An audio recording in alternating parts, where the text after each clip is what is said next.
As religiões acreditam na eternidade das penas. O Espiritismo trata da soberana justiça de Deus, onde será dado a cada um segundo as suas ações. E por isso as penas são temporárias, pois que não existem crimes eternos. As religiões acreditam num céu e num inferno.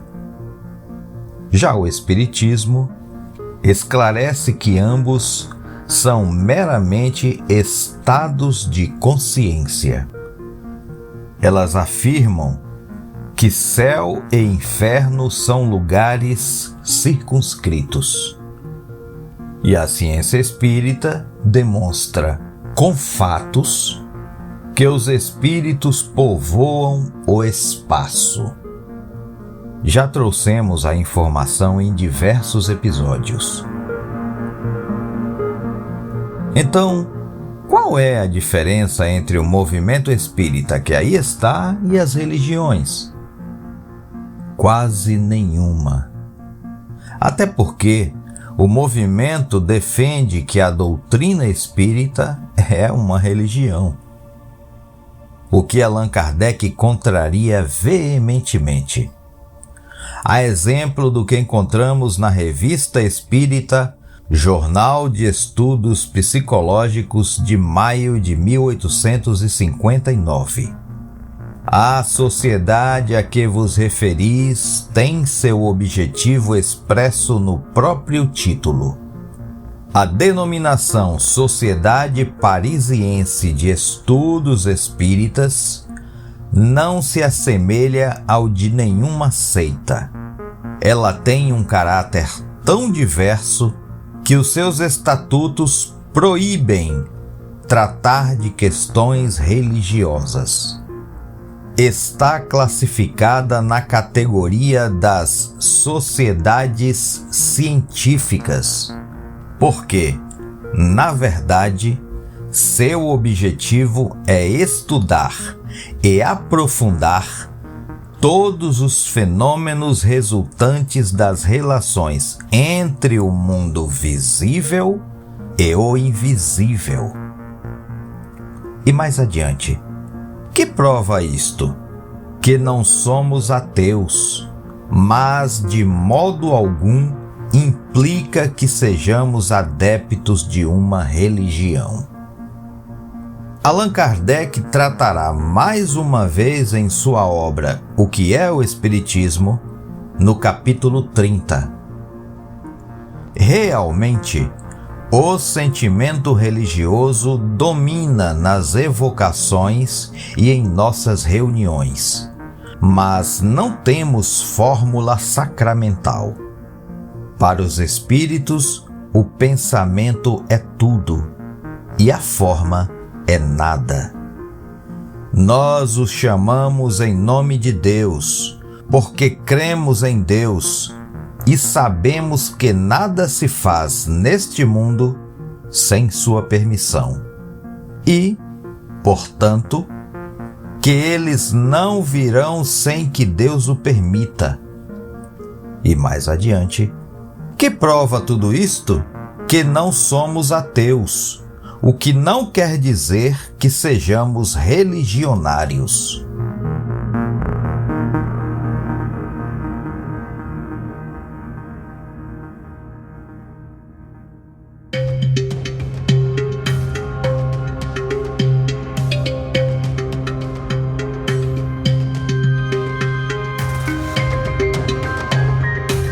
Parece-nos que no Brasil o movimento espírita surgiu após a chegada de O Livro dos Espíritos, primeira obra de Allan Kardec. Mas infelizmente não acompanhou os seus passos. Tomou um rumo totalmente diferente e seguiu dessa maneira por caminhos místicos. E até então, utilizando orientações do nosso chefe espírita apenas quando estas lhes convêm. interesses e conveniências tão somente. Um bom exemplo disso é o tão divulgado tríplice aspecto do Espiritismo, o tal tripé, como chamam, informação que aceitaram cegamente de um espírito famoso no meio, onde ele afirma que o Espiritismo é um triângulo de forças espirituais, ciência, filosofia e religião. Ponto para ele? Definitivamente não.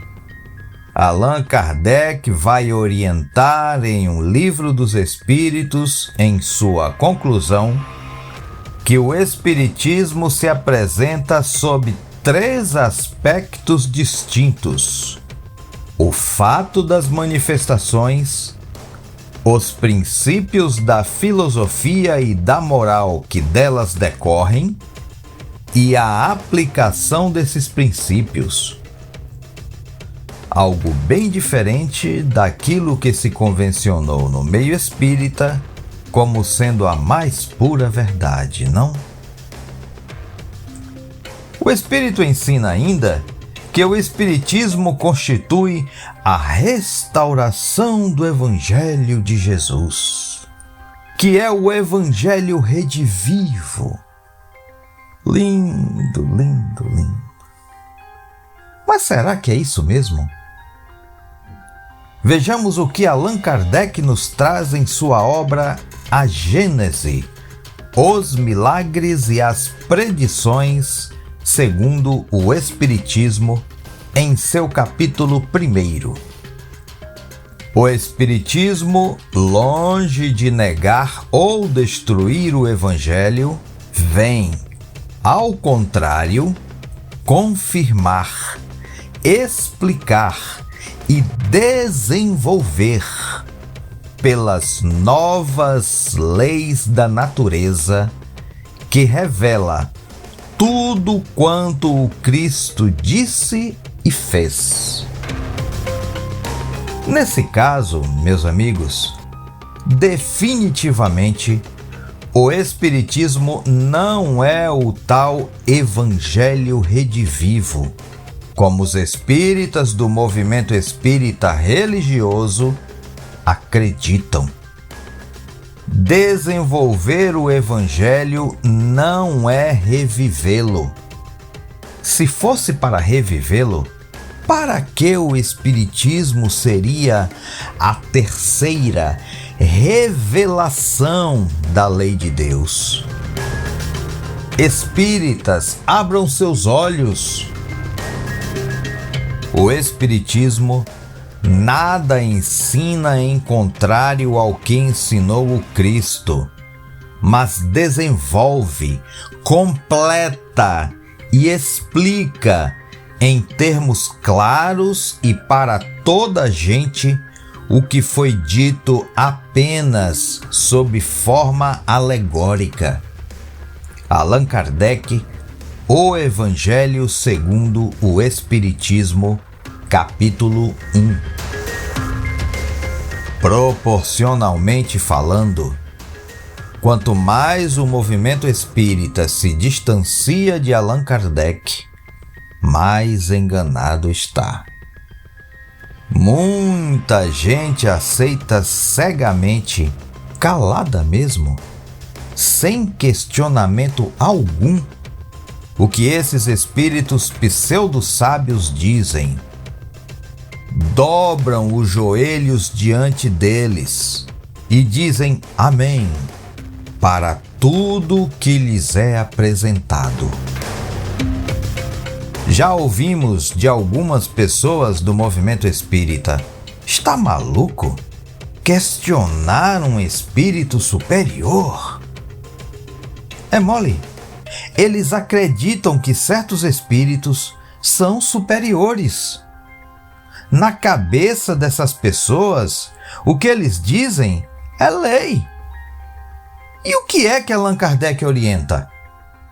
nosso mestre vai destacar na Revista Espírita, Jornal de Estudos Psicológicos de julho de 1860, que os bons espíritos jamais se ofendem com a crítica. Já os maus espíritos, diz Allan Kardec na Revista Espírita de fevereiro de 1859, os maus espíritos temem o exame.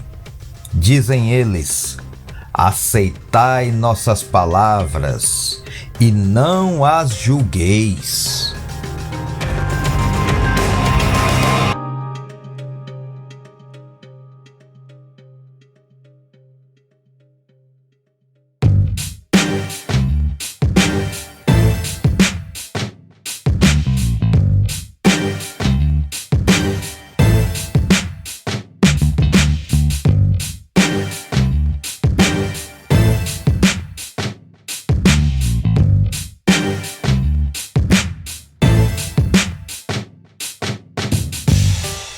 E para finalizar, um presentinho para aqueles que insistem em nos dizer: parem de falar que os livros são de Kardec, porque na verdade são dos espíritos.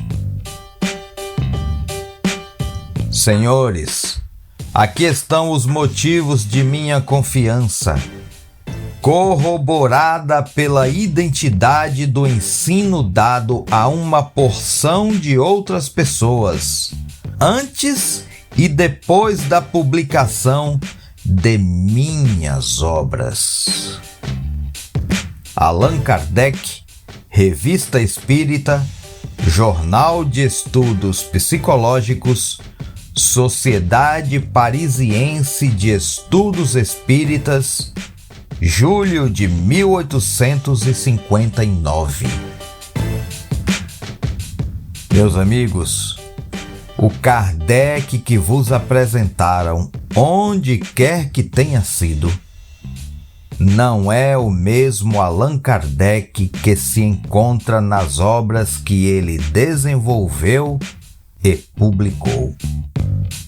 Espíritas, despertem!